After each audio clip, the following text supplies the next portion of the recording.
Wish me well here. This might be a disaster. This is a test stream. Well,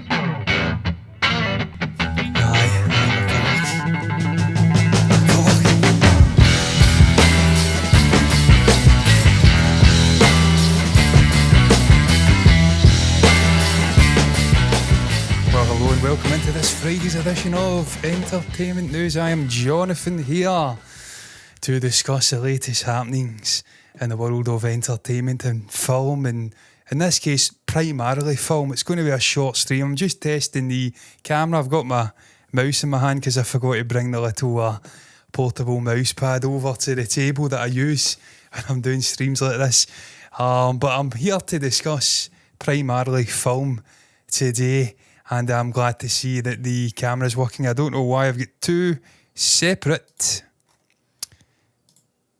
logos on the screen at the one time, but I've dealt with that. As you can see, I'm in the corner. Stephen, my co-pilot, sometimes I'm the co-pilot, is coming round. We're going to do some reaction videos, so I thought, you know what, I'll dive on and have a second sort of go at the stream I was going to do last night. As you can see, if you've clicked on it, headline, Matthew Vaughn is set another unhappy critical reception record. Is that even English? I don't know, I've said it now. The man just continues to underwhelm the critics with his films, which is a bit of an oxymoronic thing going on with the critics and obviously the sort of output that is that even an oxymoron? I don't know. I've said it now. It's a test. This is going to be a shambles. I've not done a live stream in 3 months and this is a test stream. There's a split. The critics usually don't like his films. The average cinema goer usually does like the man's films. I usually like Matthew Vaughn's films as well, but it's Argylle. This is going to be fucking shambolic if you bear with me.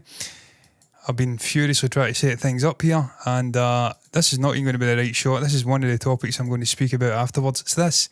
I'm speaking about right here. Where does OBS went to? There it's there. Move it over. Thank you very much. Argylle Rotten Tomato score sets new Matthew Vaughn record.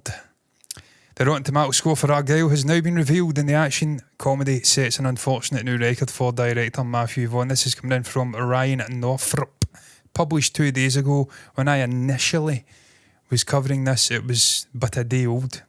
Now it's 2 days old. I'm rehashing last night's stream. I'm just going to keep saying that. I'm going to keep rehashing the fact that I'm rehashing last night's stream.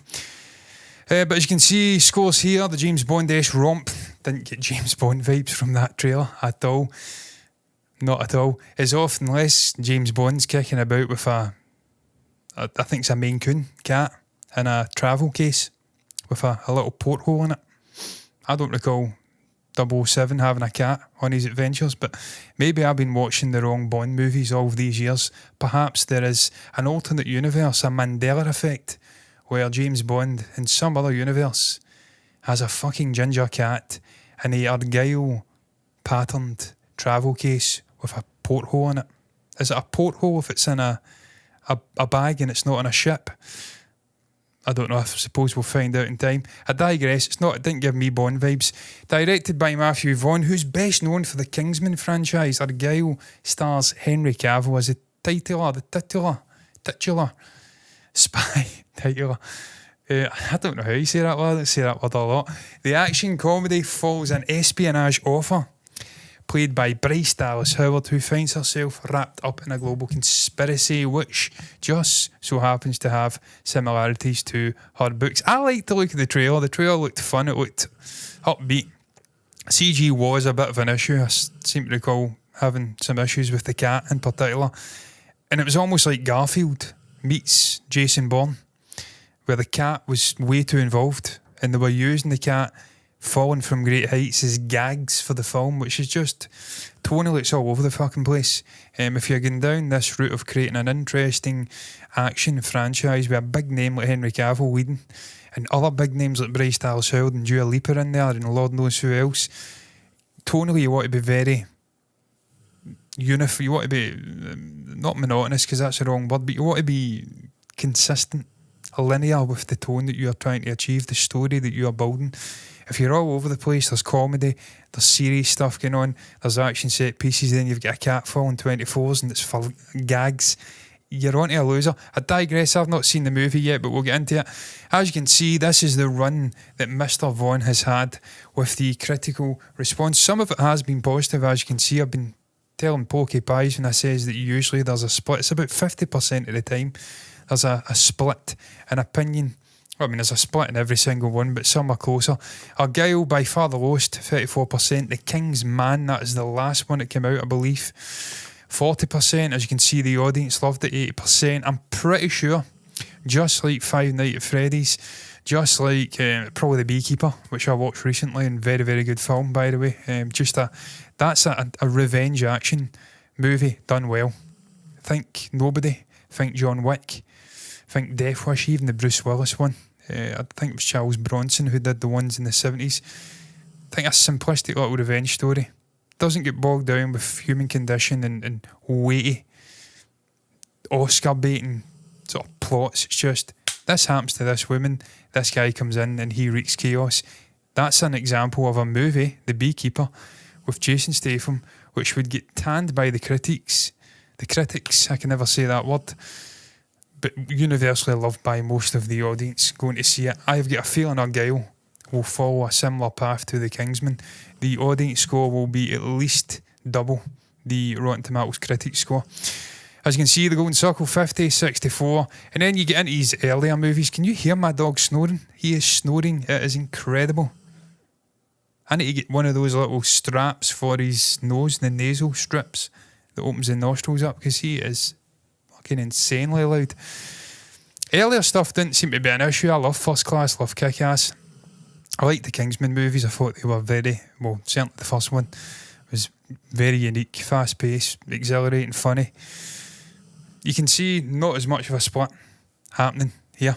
I'm looking at attachments getting sent to me. It's just my sister sending me. She's reciprocating me sending her a funny video at 2 a.m. this morning.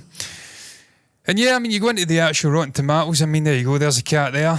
There's a little porthole. There's a Argylle patterned bag. That's not James Bond. Come on, what are we talking about here? I know Henry Cavill was getting lined up for 007 at one point. Not going to happen. But that's never a James Bond style movie. It was always too gaggy, too funny, too chaotic in terms of tone. Bond would never dare do something like that. But you see some of the Rotten Tomatoes ARP movies for grown-ups. She's enjoyed it. Thelma Adams. What a name, Thelma. I do wonder how many Thelmas we've currently got still alive on the planet just now. It's like, I don't know. Trying to think of another old name.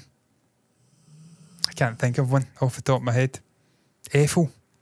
It's one of those really old names. Really old people have those names. Hello, Shamil. Viduka Assault. What's this show about? This show that I am talking on, it's just me talking about entertainment news and giving my thoughts on it. It's niche, but that is what it is. Or niche, as the Americans call it. Matthew Vaughn shouldn't direct any DC movies as his record isn't good. I don't think we're going to have to worry about Matthew doing any DC movies. I did like First Class though. It was one of my favourite X-Men movies and he directed that, so I suppose it's really the script. Keep him away from the script. Just have him in the director's chair and have a good cast around about him, and maybe, yep, I can hear something snoring. That's my dog. My Labrador, he's lying behind, right underneath, right down there, and he's snoring. He is very loud, insanely loud, some might say, and I do. But yeah, I mean, Vaughn's, I still maintain he's got above 50% hit rate for his movies. So he's not the worst. There's certain directors out there that are much worse than him, who I would have nowhere near any movie, let alone a DC movie. It depends on the movie, it depends on the tone, it depends on the cast and just how involved he is outside of actually directing. Non-stop stunts. I went off on a tangent about Thelma Adams and a ridiculously geriatric name. But it's jolly, ridiculous fun. You've got the New York Magazine, Vulture. He said this, Bilge. I'm not going to linger too long on this. This is a test stream just to make sure the camera's continuing to work fine, and it is so far. So I'll move on swiftly and then that'll be that. Because Vaughn never drops his fantastical cartoonish style, reality ceases to have any true meaning within the context of the film. He keeps trying to up the stakes, even as what we are watching becomes less and less consequential. Yeah, that's the problem. Cartoonish, I got that, and in abundance from the trailer alone. The cat falling, the gags. Dua Lipa in there, she's a singer. I know Lady Gaga did it, and she's now acting alongside Joaquin Phoenix, and she acted alongside Adam Driver in the House of Gucci movie, but that's Lady Gaga. Dua Lipa is Dua Lipa. Stick to the singing. Chris Hewitt, Minneapolis Star Tribune, no idea what that is. Didn't like it. When the stakes change every 5 minutes in a movie, that's the same thing as there being nothing at stake. It's absolutely spot on, and it's been a big problem with a lot of the Marvel movies recently. Issues with stakes and tone all over the place. I'm going to read a couple more. I'm not going to linger too long. I'll look for some big ones. Wall Street Journal. No, I don't like Wall Street Journal. The movie Maven. Natalia Ariani. She liked it. I'm going for balance here. I'm going to sit in the fence. Preposterous and boisterous. The never-ending espionage, twists and turns, and stylised over-the-top comedic action offers tons of fun. Not only the greater the spy, the bigger the lie. Argylle is one twister of a wild ride. Is there more? Can we filter this to top critics? What is going on with my mouse? I cannot find Thy's mouse. I think the camera may have went again incidentally, so as a test stream. Oh, it's there. I felt like it froze there. Maybe you can tell me. Did it freeze? I've got a fucking clue. Did it freeze? Lord knows. I can hear something. Yeah, some might say the sunshine follows thunder. Semi Javel. Jesus fucking Christ. Also, Kick-Ass was Vaughn. Yep, Kick-Ass was Vaughn. Yeah. That was a comic book movie, and it was very, very good. But it was 12 years ago. Time moves on, doesn't it? Top critics, can we filter this and just move on very quickly? I'll do 2 more and then I'll move on. She's a top critic. Wow. Never fucking heard of that. Movies for grown-ups. Clearly I'm out the loop. Atlantic, David Sims, he enjoyed it. If I ran a good deal shorter than its roomy, if it ran, not I ran, a good deal shorter than its roomy 2 hour and 19-minute running time, it'd probably be an even easier recommendation. But right now, I'll take fun, giddy action like this wherever I can get it. Wondrous. New York Post, Johnny Oleksinski. I'm sure Apple figured that starting over with an all-new blockbuster franchise could rekindle Vaughn's once roaring creative flame, I wish. So you're seeing there, in the main, not a well-received movie from the critical side of things. But there is some people out there who do enjoy it. I'm going to get into it again here. Yep. There is some critics that are actually enjoying it as well. As I maintain, these movies are not for fucking dog. Wow. Jesus Christ. Bear with me. Waking up. My fucking God. As I maintain, these movies are not for critical minds. These are for the average person who goes to the theatre to have fun, escapism, buy a popcorn and just enjoy it. We were speaking not long ago about, and I'm trying to now think of the movie Fighter with Hrithik Roshan and obviously Deepika Padukone from India, and it was a similar thing. It was getting panned by the critical side of things. They were looking for things that weren't there in the movie perhaps, and looking for themes about, I don't know, the turbulent things that are going on politically in India. I don't know. I can't remember the exact rationale for them panning the movie, but the critique side of things were panning the movie. The audience loved the movie. This will be the same thing.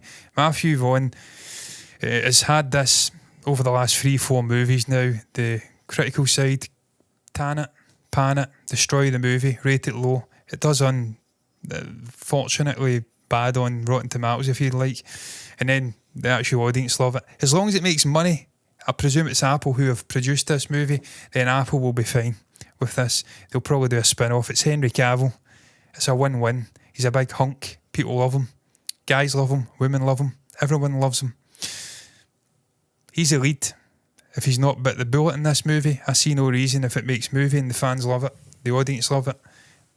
Why we don't get another 2-3 of these movies. I've not seen it. I'm sure I'll get round to watching it at some point, but there's only so many of these action kind of movies that I can palate. Is that a word? Is that the right again? I don't know. You'll have to bear with me. This has been 3 months since I've done a live stream. I'm getting back into it. I'll be rusty.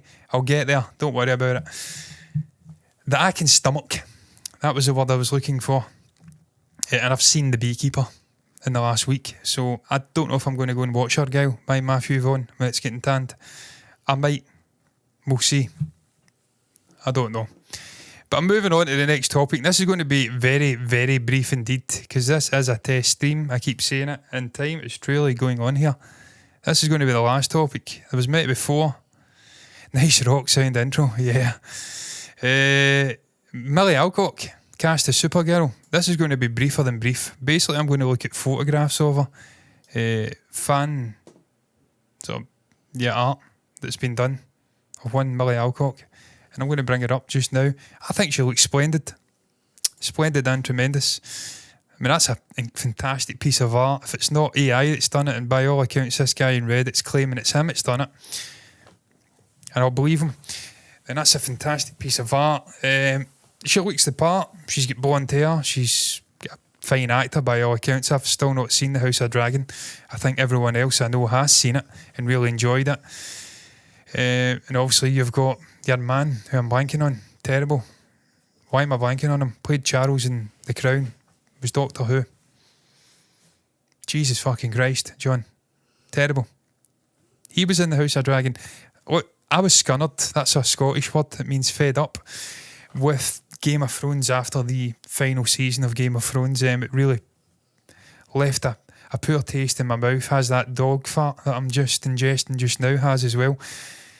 And it's going to take a while for me to exercise those demons and then get back into anything relating to Game of Thrones, but I'm sure I will at some point. By all accounts, James Gunn was watching The House of Dragon and he's seen her performance and he loved it, and that's why he cast her. And he said this in his own words: in case you missed this exciting news yesterday, strangely, Millie was the first, and he's put it in block capitals just to make sure you know she was the first person I brought up to Peter, that's Saffron, for this role.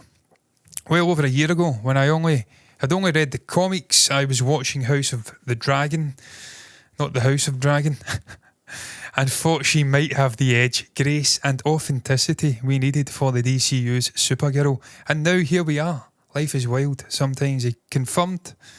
So excited. I think this was Millie actually. So excited to be a part of the DC fam. Thank you so much to James Gunn for trusting me with Kara, Supergirl.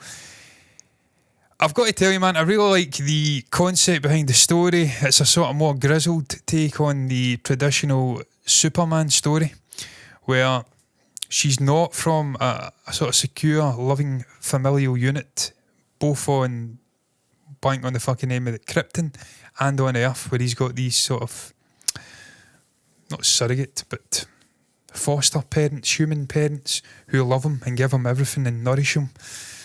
It's a different story with her. She is very much on the outside. She's a loner. She's not loved on Krypton. She makes her way to Earth. There's a lot of death and a lot of turbulence in her life. So we're going to get a different kind of take on this classic superhero story. She's going to have an edge, I presume. There's going to be something different happening, a bit of nuance. Look at how fucking much I am in shot, by the way. I've just noticed that. Jesus Christ, you can see, man, you got the whole world in your hands. Look at this. How fucking zoomed out am I? Wow. Wow. But it's an intriguing take on the story. I love it when they do this shit. I loved it with, I think it was Brightburn. Bright. The James Gunn, not James Gunn, the J.J. Abrams take on Superman, and it was a horror. It was a little evil boy who was ripping people to shreds. That was a slightly different take on the classic Superman movie. This is not going to be like that. I understand it, but it's a sort of new take. I've not seen a single Supergirl story adapted to TV or film, incidentally, so this is going to be fresh for me, a brand new experience, brand new information. I'm on board. If she looks like that in the costume, I'll be front and fucking queue to get in and see it, let me tell you, because she does look mighty fine. I don't know what costume I'd want to see, probably that one, to be fair.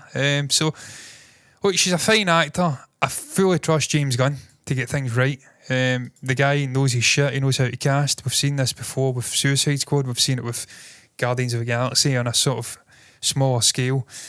Just getting the right people involved in the roles and having them all bounce off of each other, having that camaraderie, the chemistry on screen, off screen, and how that really injects the film with, I don't know, enthusiasm and positivity, and it bounces off the screen into people's eyeballs and they just feel it. You just know they're having a good time. He casts well, that's the point I'm making.